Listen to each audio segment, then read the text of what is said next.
Hi, and welcome to the Love How Deep podcast with Brian and Heather Mayer. Our purpose is to equip married couples like you with resources that rely on the transformative power of God's Word to strengthen your relationship.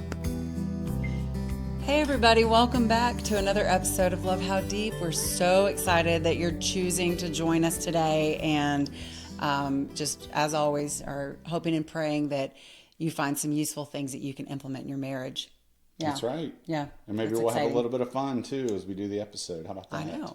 I know, because we're just kind of doing this on the fly. That's always fun. Nothing planned. Woo! Right. The planner in me is screaming. Yeah, most of the time we plan, but we're going to be talking about the big C, right? Yes, it's really good. Yeah. The big C. The big C is communication. That's a big one. And I would say when we typically ask couples, like, what is the number one thing that you struggle with? It's almost always communication. So hopefully this will be very helpful to you. Yeah. And just like Heather said, this is more impromptu. We've done this a little bit on the podcast before. Several times. Taking some cards. We have these handy dandy cards. Bam. You can pick up couples communication cards. There's all kinds of different types. We would highly recommend you do it. You'd have some great conversations with each other. But we've not scripted this. We've not thought about our answers. We're just going to ask, and we're going to see where this thing takes us, right? Yep, wherever the wind blows. That's right. That's so fun. So with that, you want to ask the first question, or you want me to? Go for it. All right. Ask away. All right. The first question is, how do you share your feelings with your partner?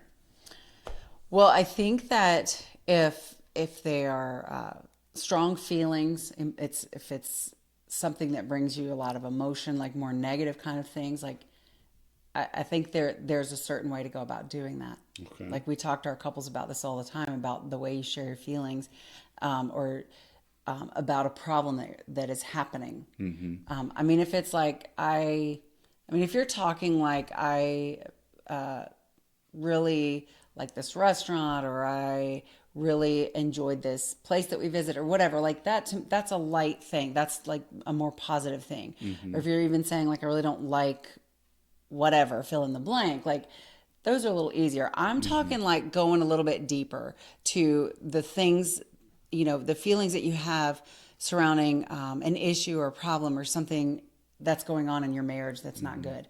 So the tip that we tell our couples, like I love it. I think you have to start with that I feel statement. I feel like,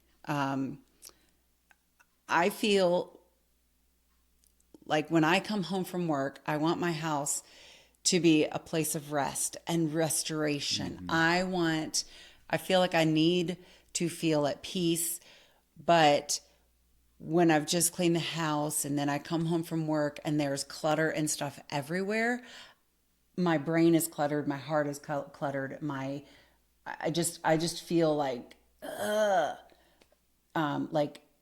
can't relax. Mm-hmm. And so that's a better way. That's a better way to phrase that sort of issue, being the house is too cluttered and you messed it up again. That like if I were to come to you and say, Brian, I just cleaned this house and your stuff is everywhere again. Like he's gonna be on the defense. I'm gonna be on the defense. Like it's just not gonna be good. Can you see it in my face already? Yeah. So but that's what happens, and that's something that all of us do. It's a habit that we're in that we've got to break. Right. And so if you start with an I feel statement, that puts it on you. That this is how this problem is making me feel. And then tell why. Like, why do you feel that way? And if you had the opposite, how could that help you? And I think that leads to a good constructive discussion on finding that happy medium and compromising. So I like it. Yeah, I think really good. Yeah, thanks. I don't know if there's anything else I could say about that. All right. Yeah. It's important. Right. Feelings are important, and they're important to communicate. They are. Absolutely. Absolutely. You got one for me? I do. All right. What does your partner do that makes you feel that he or she is not listening? Well, I know we talk about it a lot, and it probably gets cliche, but it would be the phone. They're always in the way. Yeah, we're always buried in our phone. And yes. I mean, the thing that I like what you've talked about recently is that when, like, say I'm on the phone, in some ways, maybe it's not fair that you come to me immediately and say, maybe you blurt something out like I'm I'm feeling frustrated right now, and I'm on the phone, and I don't even have a moment to be like, wait, what? What And just happened? Did you even catch all of what I just said? Yeah. Yeah. So I don't necessarily think it's always the person that's in their phone's fault. It has to be a situation of like, hey, I've got something important to talk to you about. Do you mind putting your phone down? Or hey, can you, once you're done with whatever you're doing on your phone, do you mind putting that down? Let's just chat a little bit about something. So, Right. I don't think it's always one-sided. It's always the person that has the phone's fault. But That's to true. answer the question, that is an issue. That's a difficulty It that really most is. people have. I think for me, sometimes it's just having a lot on my mind, and that's something that I need to work on and be more fully mentally present Right. in the situation. Rather than coming home and thinking about work or thinking about some what if scenario of something I'm worried about in the future. Right. That kind of clouds what's going on in the present moment. And then typically I guess what was the question? What does your partner do that makes you feel that he or she's not listening? I know another thing that I do is, and I'll be quick about this one, but if I say, for example, you say, I'd really love to go to that Mexican restaurant for lunch, and then an hour later I'm like, I'm really thinking Mexican might be nice today. Would you like to go to a Mexican restaurant? And then you're thinking, okay, I just Didn't I just mentioned say this that? an hour ago. Yes, that does happen a lot. Yeah. That does. Yeah. So, yeah. So yeah, those are just a few ways in which, I feel like we show that we're not listening. So Yeah, so it sounds like the tip is that is timing of and the way that you preface what it is that you need to say to make sure that you do have your spouse's attention. yes. So by saying, do you mind putting your phone down for a second? Can we have a conversation? Like just find a good way to preface that so that you can get their attention. That's right. Yeah. That's good. Yeah. All right. I have a question for you. Ooh, I'm on the hot seat. Ooh. Let's see here. Do you let your partner know if he or she says something that makes you feel put down? No. Okay, good. I never make you feel put down, right? No, that's hard. That's hard because if you're married to someone that puts you down a lot, like you kind of emotionally get beat up and get used to it, and it's like you kind of feel like it's not going to do any good to even say anything. Nothing is going to change the person. So I think where's that question? I want to look at that again. Do you let your partner know? I think that you should, because again, you're talking about feelings and you're talking about your relationship, and there's something going on if they're putting you down in some way. I think that you have to talk about that. And kind of like, what's the larger issue here, or what's the Yeah. problem, or Yeah. why are you putting me down? Right. Yeah. Right. But I don't think that it should be swept under the rug, because clearly that's hurting you. Yeah. You Yeah. can't sweep it under the rug. Maybe some professional help is what's needed too, to help rekindle that love in your marriage. And but yes, I do think it's important to share that, and especially in the right way, the right timing. Kind of the like with what you I said feel earlier, statements right. and I feel things like embarrassed that. when you put me down in front of friends or something like that, right? Right. And I think that if your partner says something to you in that moment that's put you down, I think that's the time that you need to say, listen, that really breaks my heart and it makes me feel X, Y, and Z.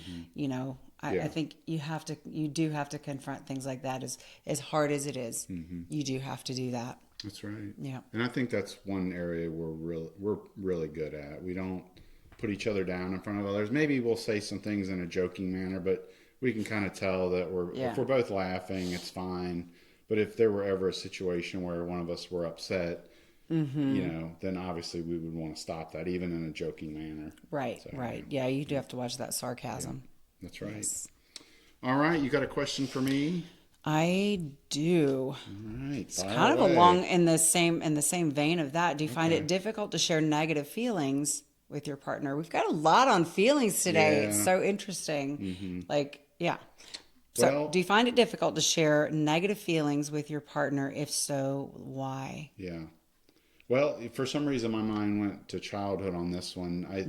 We talked to a lot of couples that where there's one or maybe both people that struggle to share negativity or negative feelings, and sometimes it does go back to how they were raised, and that you know, when you scrape your knee or something, get up, don't cry, You're just fine. move on, Don't be you're a baby. fine. It's like don't make a scene, that kind of thing. Or if I've seen situations where maybe a child has moved around a lot and they're lonely and they're sad and they bring it to their parents and I hate this, I don't like moving, and you're just kind of told, well, you're just going to have to buck it up, this is what we have to do. Yeah. And You'll just make new friends. yeah, You'll be fine. yeah. And then I Be a think big boy. exactly. And I think what ends up happening is as you go through life, then you start to feel like, you know what, I'm not going to share these negative feelings with somebody because I'm just going to be shut down, told it's not important, made fun of, made to feel less than, that type of thing. So I guess to answer the question is, I think a lot of people find it difficult to share negative feelings, of course. And so I think what you have to do is just realize and recognize that it is difficult, and maybe just little by little, share some things. And then maybe you could even tell your spouse, hey, go easy on me here. I'm really struggling with this. I don't normally share this. Can you, just treat me with some empathy and some care and some kindness. Right. Just make that request. Right. That's good. So, yeah. That's good. It's kind of what I have to say on that. Anything you want to add, or you feel okay on that one? It's good. All What's right. next? Okay. Let's see. Oh, how about this one? How do you handle problems that arise in your relationship? And all these are kind of interrelated. They are. Yeah. Sweep it under the rug. I mean, I'm Let's not do going to it. lie. We're standing on a rug right now, actually. Yeah, I'm not going to lie. Like in my first marriage, everything was swept under the rug. So that was hard because it's what all was that still like? left there. It's just buried and it festers and it's like a cancer in your soul. Like it's Is it- because nothing is being dealt with. Is it okay if I ask, like, so if you were to bring something, I mean, maybe you got to the point pretty quickly where you didn't, but if you brought a problem up, typically what would the response be? Would it just be, no, we're not talking about that, or no, it's okay, or you may not even remember, it was so long ago. Gaslighting. Oh, so it's Yeah. not my problem, it's your problem. You're the one that's, Or just flat out lying, like, no, that's not true. That didn't happen. yeah, Yeah, there was a lot of that. And just, yeah. gotcha. And that I was the problem. And Yeah, okay. so, yeah, but now, I mean, how do we handle problems in our relationship? I do feel like we communicate about them. Like it's because I did not want to repeat that previous marriage. I wanted this to be different. I wanted to do things as, I guess, the right way. I don't know. I don't want y'all to think that we have it all figured out perfectly. Cause Oh, like, you just blew our cover. yeah, I mean, because we don't. But I think that we have both been very intentional in our marriage to, problem solve together, to hit things head on, to talk about it and to not just sweep it under the rug and harboring all of that unforgiveness between us and things like that. Like we, so what I would say to you is communicate about the problems in effective, appropriate ways. Yeah. Don't just ignore the problems that are going on. Because it's not good. Like that's your downfall. If you're having problems in your finances, you've got to work on it together. You're a team. It's your money together. You've got to work on it. If you're having problems with your children, you've got to talk about those things. You've got to handle them head on. You've got to work on it with each other. That's right. Yep. And I would say, just to add real quick, I mean, obviously going to God Yes. is important. Yes. If you're struggling to be able to feel listened to or to know how to talk about some things, Absolutely. that's very important. Yes. So praying, asking God for some strength when it comes to dealing with these issues. I agree. Got one for me? No, I wasn't trying to cut you off. I was just clearing my space here, Okay. But yes. All right. Do you find it hard to believe all that your partner tells you? Well, I will say personal experience, is the answer to that is a flat out no. No, I don't know that I've ever. I'll be honest. Like we've been married since 2005. I don't know that I've ever had a moment where I'm like, I don't know that I believe what Heather's telling me, and that's pretty rare and that's pretty special. Yes, but I know that's not always the case for most people, and for some couples it's a lot worse, and so it becomes difficult, when you're not sure if you're, because you're trying to juggle how to respond to something, but yet then you're thinking like, is this really true? And it's just a lot. It can be kind of weighty and stressful and confusing on how to handle that. And I mean, of course, I think it's probably, well, the one thing that I could say to people that will, hopefully this will help, is try to recognize and realize if you're having trouble trusting your partner, is it because of something that happened in your past outside of this relationship that you're bringing in? Yeah. Or is it truly, no, there's a history of my partner, my spouse lying to me and being deceitful. And then, because that can happen too, where you kind of are pulling things in from your past. So, I mean, I would say that when we first got married, and there were moments that I had those feelings of like, can I believe you? Can I trust you? But that's because of the previous marriage. I brought in baggage. There was a lot that I actually had dealt with already, but there was still some lingering junk, and just, I had to still work through all of that and learn to trust you, because you've never given me a reason not to trust you, other than the fact that you were a man. And I've told you that before. And so I had to learn to trust you, though, and to trust everything that you were telling me, and to not doubt you. But so I'll just be real quick. We probably mentioned this on the podcast before, but I know early on when we had just gotten married, you innocently asked me a question about my day, and I had said, oh, I had a great lunch with 3 female coworkers, and you just kind of lost it on me. And the thing that I thought was cool about it afterward is that it wasn't just an all on you and nothing on me. It was like you recognize that, hey, I am projecting some of what happened. But then I also said, you know what? I get it. This probably isn't the best thing to be doing, no matter if you had that happen to you or not. And I started to realize, you know what? My marriage is more important to me than having lunch with 3 female coworkers. I mean, obviously. Right. And so then I made the decision after that, from here on out, no, I won't be alone with another female. So, so I could have just said, you know what? That was all on you. This is your issue to deal with. You need to figure this out. You need to. No, I think we kind of collaborated on it. Not that we were trying to do that, but I think that's kind of what came from that. Right. So, I think it's important to say here that if there is some serious trust issue that's going on, that you're not able to believe things that your spouse is telling you, get help. Yeah. Get help. Talk to somebody you can trust. Talk to someone. For sure. A friend or a professional, obviously. I think, I mean, I really feel like that's what I would say there, is that it sounds like the fact that you can't believe or trust your spouse, that's a pretty hardcore issue. And I kind of hate that we always have to put that in, but we know that's the reality of some people's situations, is that we can talk as much as we can about, here's what you need to be doing, here's what you should be doing, here's how you can talk differently.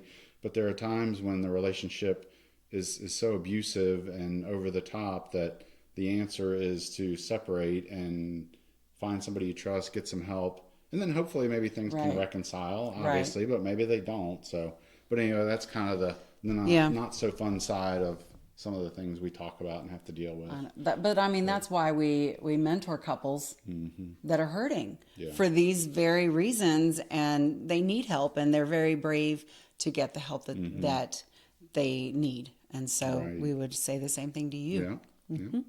So I'm kind of lost on, am I asking you a question? Yep. Was that my I'm question? all out. Okay. I'm done. Wow. All right. So,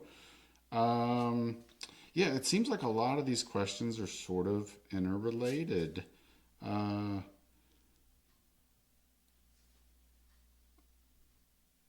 there certain... We already did that one. Yeah. Sorry, hang on, y'all. We talked about that. We're done. We're done. Okay, wow. All right. It's almost like when class, you think you're going to continue with class, and you're like, nope, we're going to get out early today. We're getting out early today. We're gonna Woo! we're gonna end early. We're gonna let you continue on your treadmill or mowing the lawn or doing your Yep. housework Yep. or whatever you're doing. Although if you're watching a video, I would assume maybe you've taken a little bit of a pause, but we also do this on audio as well. So anyway.